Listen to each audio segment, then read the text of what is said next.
when you look at them on paper, they are top 5 in the country in returning production. They add key pieces and have key pieces coming back.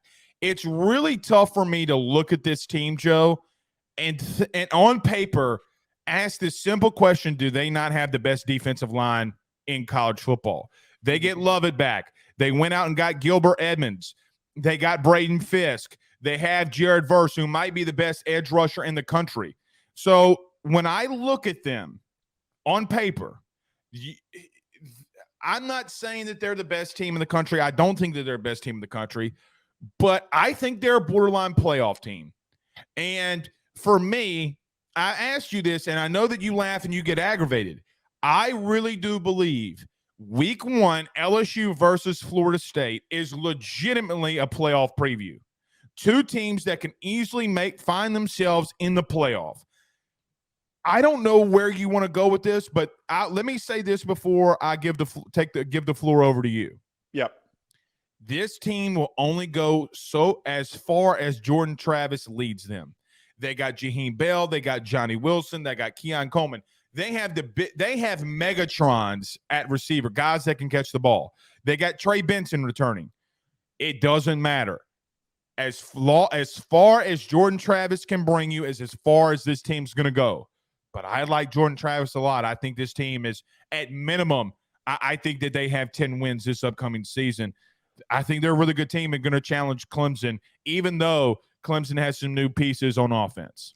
See, when you and I dig deep into the film and also dig deep into the numbers and the roster and all that stuff, you and I do think very similarly when it comes to a lot of stuff, because that was the main thing that I wrote down is, can Jordan Travis step up in the big games that they need to win? But my primary focus here, before we take that angle, you hit the nail on the head there. This is one of the best rosters in college football. No doubt. Returning production and the amount of guys that came back. Just off the top of my head, unless I'm missing somebody, the best guy that they lost to the NFL draft was Jamie Robinson, and he was a mid-round pick. Right. I can't think of anyone else that left. Well, everyone in the Ward kid that went to Kansas State, okay, the running back, but they still have Trey Benson. Right. Trey Benson's the better runner, and there's a reason why he left is because he's smart enough to know that Trey Benson is going to get a lot of the carries, and he should be a 1,000-yard plus rusher this upcoming season. Mm-hmm. For them to return all these guys, and especially to keep the crown jewel of this roster with Jared Verse coming back, there's no reason why this team shouldn't be a playoff team. We've spoken about on this show, and I have said this a million times. The ACC is so weak in the back end of their standings. There are not enough teams on Florida State's roster for them to finish under 10 wins. I think it is a massive failure if they don't finish with more than 10 wins, because frankly, wholly looking at their their schedule, who they have to play this upcoming year, I only saw 3 games that were tough, and one of them I wouldn't even consider tough. LSU, Clemson, and I wrote down Florida only because it's a rivalry game and it's in Gainesville. That's it. Every game on that schedule, it should be a guaranteed win. Yeah, because look, like NC State, I mean, they lose they lose their quarterback. Yeah. Wake Forest, they lose their quarterback to another team. I'm with you. I don't know. Do they play Duke? Is Duke on their schedule? Let me pull it up. I had it pulled up a second ago. Because I will tell you, Duke's going to be a little bit of a sleeper. Defensively, they're pretty good with Elko. I do really. They do have Duke. It's at home though. It's at home though. Yeah, and look, I'm not saying they're going to lose to Duke. I don't think that they're losing to Duke, but I think, look, Duke showed last year 1 under Mike Elko that they like defensively, they are insane. They are so fundamentally sound. I think that Duke could listen, because Duke has found a way. Like baseball, you see this, they're having a good season again. Basketball, I was told by a buddy of mine that covers Duke that, look, there's some NIL money going into there. Like they are quietly one of the private schools that are funding some of these NIL things, because look, when you got a massive basketball budget, but look, they don't want to stink. So they do have some interesting games, but listen, for me, week one, it's Joe. Can you remind me of a bigger week one game than LSU Florida State? I do not remember a time. I don't remember it. Like, I remember when Florida State played Alabama a couple years ago. Yeah. I mean, LSU and Florida State last year. But seriously, name a game bigger, like more into, because, Joe, during this entire offseason, what have you and I been talking about? You have an LSU team that won the SEC West. You have Florida State that's on the rise with Mike Norvell, which I got to say something about Mike Norvell here in just a minute. But there are two teams that can win their conference and get to a playoff. You have two playoff teams playing week one, potential playoff teams playing week one. LSU arguably is a win away from having the debate, or really 2 wins away, because if they obviously beat A&M, but if they beat Georgia and they are 10-2 and are the SEC champion, like, LSU wouldn't have been left out. I don't care that they have 2 losses. We've seen a 2-loss LSU team win the national championship in 2007. 2 losses mean nothing to me, okay? These two teams on paper are very similar, and either one of them can lose week one. And yes, as long as it's not a blowout, not as long as it's not like an egregious blowout. Even if it's a blowout, here's why. Because you remember when Oregon started getting things together last year, they only had the 1 loss to Georgia, and everybody's like, well, man, if they run the table, they're still actually a good point. Pac-12 champion, okay? Yeah. It doesn't matter. I mean, it matters. From an LSU perspective, LSU wants to go back in there and get their revenge. And I understand that. But these two teams are so evenly matched. Fentrell Cypress, we're not talking – he could easily be the best corner in the ACC. Easily be the best corner in the ACC. He might be, off the top of my head. I think he is. Like, I can't even legitimately think of any other – a lot of the corner talents in the SEC this year. A lot of it. Now, name me this. On paper, name another or better defensive line, and I know you said Georgia last time. I'm talking about a starting 4. Name a better starting 4, because you know what? When you said, well, Braden Fiske is going to get double next year, where I do agree with that, I forgot about you, kid Lovett, that's still on that defensive line. Yeah. Buddy, I'm just going to tell you, Clemson ain't got the dudes up front offensively to contain them. Jared Verse coming back was a top 3 addition of getting the dude back in college football a season ago. But it doesn't matter. The only thing that they need to focus on is, can Jordan Travis can continue to progress? Now, we talked about Alex Adams, their offensive coordinator. I love him. And I gotta give, this is a call for service. You ready? You want to talk about something to clip? Here's something to clip. Mike Norvell is the poster child of why you need to allow coaches more than 3 years. Remember when they lost Travis Hunter to Jackson State and everybody kind of was on the fire Mike Norvell train? All of a sudden they won 9 games. This is why you got to let coaches build, okay? Look, Mike Norvell's taking a lot of heat, but, man, he's a damn good coach. And this is my last point. Schematically, in the running game, find me a better – Mike Norvell's rushing attack reminds me so much of Chip Kelly when you break it down. The backside guard and tackle pulling. It's Lincoln Riley-esque. They want to trap you, get you to over-pursue. Not only are they talented offensively, you have to be so disciplined with them that if you get out of your lane, they can pop off 17, 18, 19, 20-yard rushes within a blink of an eye. I'll never forget this. I said this was my last point, but here's my last point. Last year, week 1, they played Duquesne, an FCS team. And LSU fans, like, I went in a Twitter space and said, listen, everybody's like, well, you know, that's Duquesne, yada, yada, yada, yada. They ran for 400 yards. I don't care if you rush for 400 yards without anybody on the field. That's still a lot of yards to rush against an opponent. They're only getting better. This is a juggernaut fight. Regardless if I cover LSU or not, this is Ali Frazier. This is Tyson Holyfield. This is McGregor Khabib. This is McGregor Floyd Mayweather. This is the ultimate game in the non-conference. And Joe, name a better game to me right now outside of non-conference. Just in general, or are you saying in week one? Just in general. This is the best possible game that we could get between two teams that are returning significant production, good, if not great quarterback play, and elite defensive players. Absolutely. This is possibly the best batch of this upcoming season. Think about it like this, okay? From a defensive perspective alone, you have Omar Spates, Harold Perkins, Mason Smith, Savion Jones, Deshaun Womack, and LSU just signed who I think is going to be an instant starter. And I'm not saying, look, I'm not taking a shot, but like Andre Sam, the safety, okay? Dude, go pop in that Notre Dame film. You want to know why Notre Dame lost? Go watch him play. He is single-handedly the reason why Notre Dame lost. Bar none. Joe, they could get nothing going on him.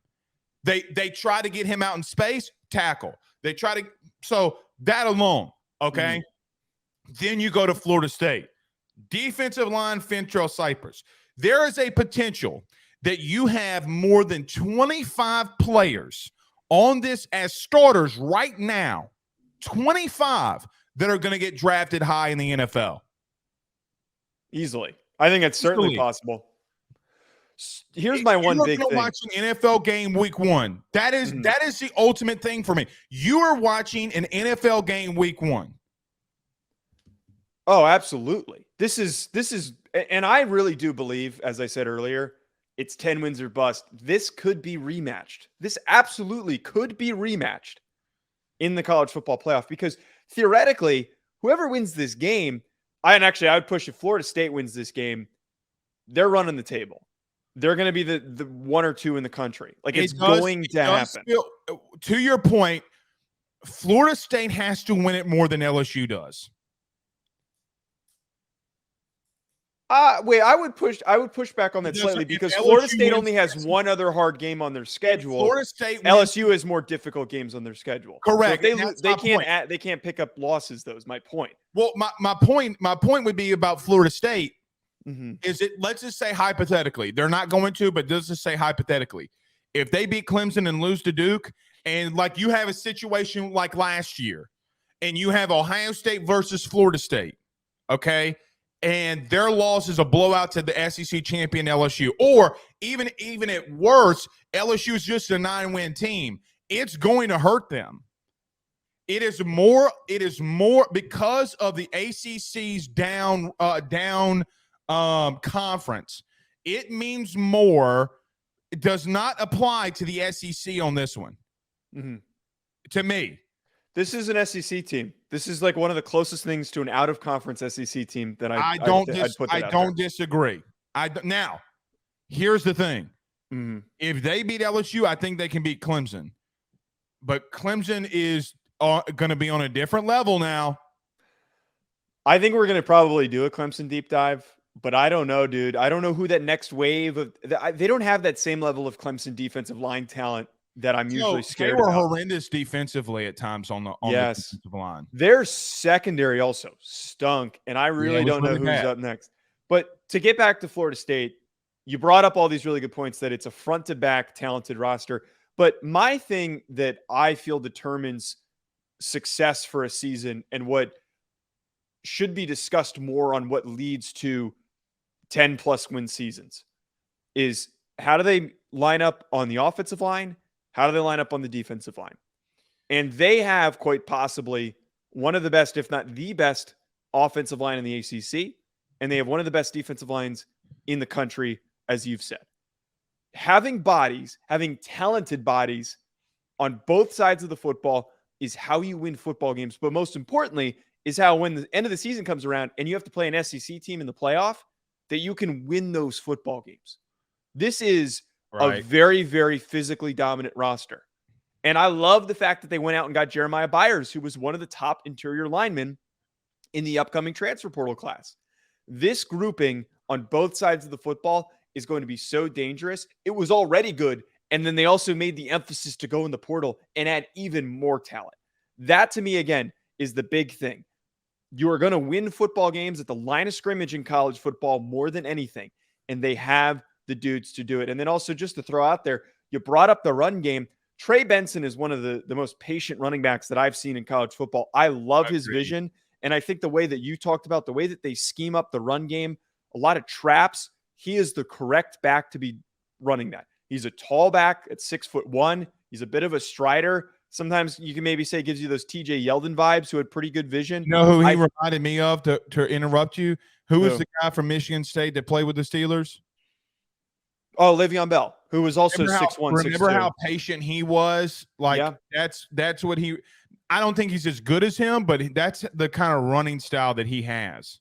I think he's a little quicker than him, though. I think I don't disagree. A little better long speed. I don't disagree with that, but I mean, I'm talking about, like, remember how like Bell would just be in the backfield and just kind of, just wait, and then explode. That's exactly how he runs. But continue your point.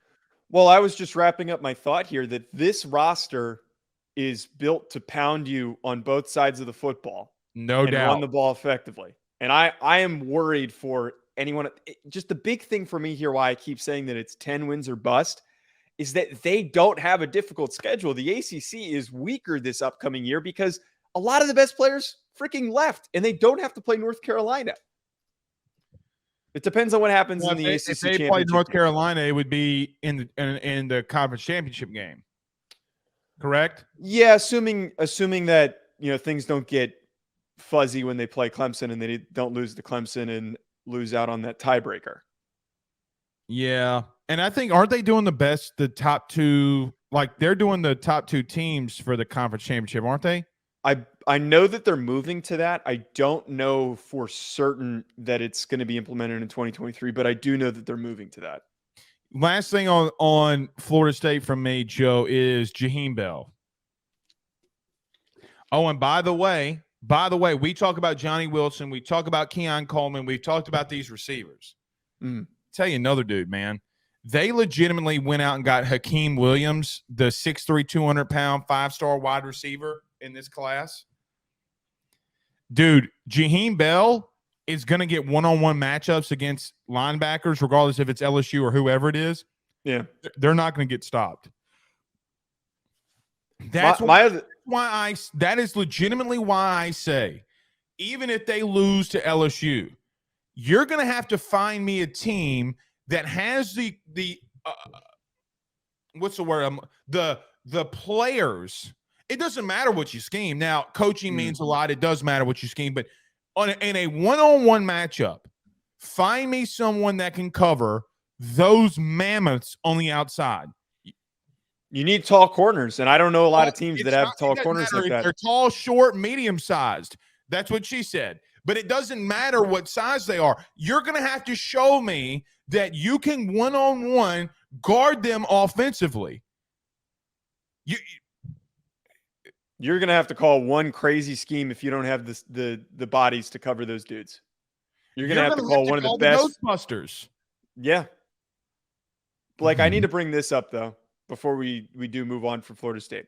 Because we did just sit here and completely, pipe them up. We have to talk about, like, what could hold them back. And I know that we do need to do that. And Florida State fans, I know that we've spoken so positively about you guys over the past couple of days, and you're kind of high on us right now. You all those people that subscribed are most. Don't make them unsubscribe to us. Don't say something crazy now. Look, I like Jordan Travis. I think that he is a phenomenal college quarterback, and I brought this up when we did our quarterback ranking show. What separates good from great quarterbacks is how they step up in big games. Right. And I think that he's played well enough, but for them to get over that hump and win 10, 11 games and get to the playoff and win the ACC this upcoming year, everything's on the table, as we just talked about. I need to see him take that next step. He's older now. He's been around the block. He's experienced. He has the traits to be a good football player. But when I look at his games from last year and I remember back to his performances, it's not like he played at a detrimental level, but I didn't see a guy who stepped up kind of like Jaden Daniels did. He stepped up to the occasion when they played Alabama. I didn't get those games from Florida State, Joe. They went 99 yards and almost got beat. Yes. I didn't get that from Jordan Travis, and I'm a little wary of that. Doesn't mean that he can't figure it out and he can't take that next step this upcoming season. He certainly can. But when I look at the fact that when they played Clemson, he only completed 57% of his passes. When they played NC State and they lost, he completed 50% of his passes and threw 2 interceptions. And when they played Wake Forest, he completed 65%, which is a little bit better, but that's against Wake Forest. They were unjustifiably ranked as high as they were simply because of the fact that they had Sam Hartman. Right. I am very, very wary of what he can accomplish. He needs to be better in those big games.